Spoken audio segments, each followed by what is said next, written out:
Oke, coba bayangin ya, ada sebuah lembaga negara mau beli komputer. Proposalnya diajukan, malah ditolak mentah-mentah. Tapi, anehnya nih, pas akhir tahun, lembaga yang sama itu justru menghabiskan dana, bukan main-main, 1,1 triliun rupiah buat beli laptop dan tablet. Loh kok bisa? Nah, ini dia penelusuran mendalam kita soal anggaran janggal di Badan Gizi Nasional. Di satu sisi, kita lihat ada stempel ditolak besar-besar dari Kementerian Keuangan. Jelas ya. Tapi di sisi lain, lihat, keranjang belanjanya penuh laptop dan tablet senilai 1,1 triliun rupiah. Ini bukan cuma salah ketik atau salah prosedur biasa. Ini anomali yang luar biasa besar dalam penggunaan uang negara kita. Pertanyaan utamanya, jelas, gimana caranya mereka bisa lolos? Oke, sekarang ayo kita runut kejadiannya satu persatu. Biar kita paham gimana ceritanya sebuah penolakan anggaran yang resmi kok bisa berujung jadi realisasi belanja triliunan rupiah. Alurnya tuh sebenarnya simpel dan seharusnya nggak mungkin kejadian. Awal 2025, usulan masuk, pertengahan tahun, proposalnya ditolak secara resmi. Tapi, lihat apa yang terjadi di akhir tahun. Pengadaan triliunan rupiah itu tetap jalan. Ini bukan lagi sekedar tanda tanya.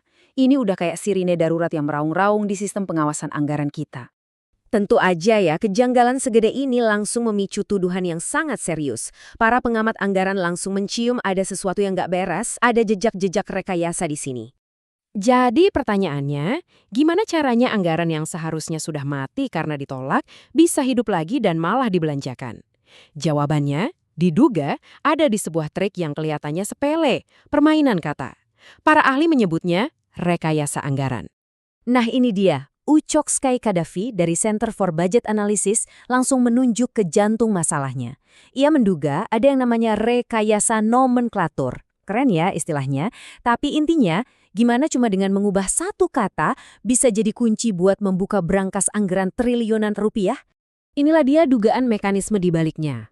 Jadi saat usulan buat beli komputer ditolak, mereka diduga cuma ganti nama barangnya jadi laptop atau tablet di pengajuan berikutnya. Cuma ganti nama, perubahan kecil yang dampaknya bisa membobol seluruh sistem pengawasan anggaran. Sekarang, ayo kita masuk ke bagian yang paling bikin penasaran. Angkanya. Seberapa besar sih sebenarnya belanja ini dan apa aja kejanggalan yang tersembunyi di baliknya? Siap-siap ya. Totalnya, sekali lagi, sekitar 1,1 triliun rupiah. Tapi jangan salah, ini bukan satu kali belanja besar. Angka yang super fantastis ini ternyata dipecah-pecah jadi beberapa paket pengadaan. Dan justru cara ini yang malah bikin makin curiga. Kita lihat datanya ya. Hanya di tahun 2025 ada 4 pengadaan besar. Coba deh fokus ke kolom harga per unit. 2 pengadaan pertama buat puluhan ribu laptop dan tablet, harganya sama, 17 juta rupiah. Oke, tapi lihat 2 pengadaan berikutnya. Angkanya tiba-tiba loncat jadi 24 juta dan bahkan 27 juta per unit. Loh, barangnya sama-sama laptop. Kenapa harganya bisa beda sejauh itu? Grafik ini nunjukin dengan jelas banget lonjakan harganya yang jujur aja nggak masuk akal. Laptop buat kantor pusat harganya hampir 60% lebih mahal daripada batch pertama.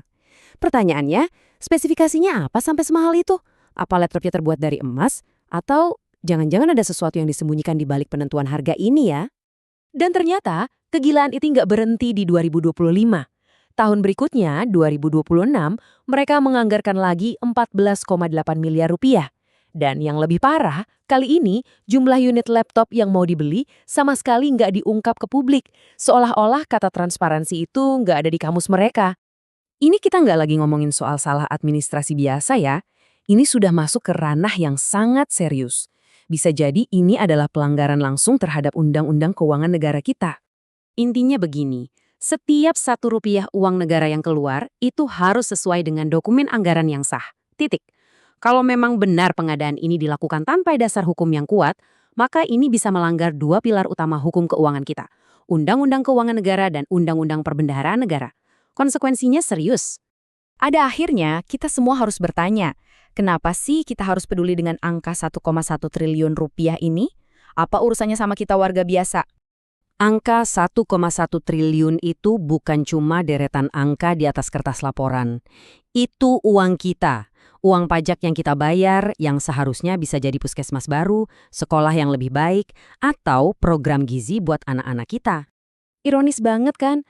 Lembaga yang namanya Badan Gizi Nasional justru menghabiskan uang sebesar itu untuk laptop yang harganya dipertanyakan.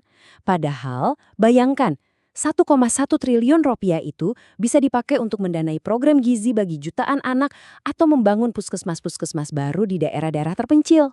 Itulah kerugian sebenarnya yang harus kita semua tanggung. Tentu saja publik menuntut jawaban. Apa sih spesifikasi laptop yang harganya selangit itu? Gimana mekanisme pengadaannya? Dan yang paling penting, kenapa harus pakai akal-akalan ganti nama anggaran? Sayangnya, sampai hari ini, pintu jawaban dari para pejabat yang berwenang masih tertutup rapat-rapat. Jadi, kita akhiri dengan satu pertanyaan besar yang fundamental. Apakah semua ini cuma kesalahan prosedur birokrat yang mungkin ceroboh? Atau ini adalah gejala dari sesuatu yang lebih dalam, sebuah korupsi sistemik yang sudah mengakar kuat? Jawaban dari pertanyaan ini bukan cuma akan menentukan nasib para pelakunya, tapi juga nasib kepercayaan kita semua pada cara negara ini mengelola uang rakyatnya.